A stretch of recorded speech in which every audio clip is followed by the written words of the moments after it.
రాహుల్ గాంధీ కులం అడుగుతున్న బీజేపీ నాయకులారా, కుల మత రాజకీయాలు చేసే మీకు రాహుల్ గాంధీ కులమేందో తెలియని దుస్థితిలో ఉన్నందుకు ఈరోజు సిగ్గుపడాల్సిన పరిస్థితి వచ్చింది. రాహుల్ గాంధీ కులం ఈరోజు పండిత్ అంటే తెలుసుకోండి, బ్రాహ్మణ కులం. కానీ ఒక సద్బ్రాహ్మడు ఈరోజు దేశంలో సబ్బండ వర్గాల, సబ్బండ వర్ణాల, సబ్బండ జాతుల యొక్క అస్తిత్వం కొరకు రాజ్యాంగాన్ని రక్షించేందుకు పోరాడుతున్న వైనం చూసి మీకు నచ్చట్లే. ఎందుకంటే మీరు మనువాదులు కాబట్టే ఇలా మీ వ్యంగ్యాలు, మీ యొక్క దుర్నీతి.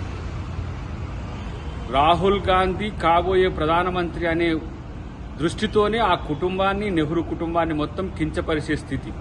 మీరు గాంధీనే ఇలా కించపరుస్తున్న నాయకులు. మీరు ఇంకా సంస్కృతి సంస్కారాలు మీకు ఉంటాయని మేము ఎట్లా అనుకోగలం? ఏమన్నాడు రేవంత్ రెడ్డి గారు? కన్వర్టెడ్ బీసీ, ఆయన ఒరిజినల్ బీసీ కాదు, ఆయన అధికారంలో ఉన్నప్పుడు బీసీగా మార్చుకుంటూ అని చెప్తే మీకు ఎక్కడనో తాకింది. దానికి రాహుల్ గాంధీని కామెంట్ చేసే స్థితికి దిగజారిన మీకు ఎలాంటి సంస్కృతి ఉందో తెలంగాణ ప్రజలు గమనిస్తున్నారు.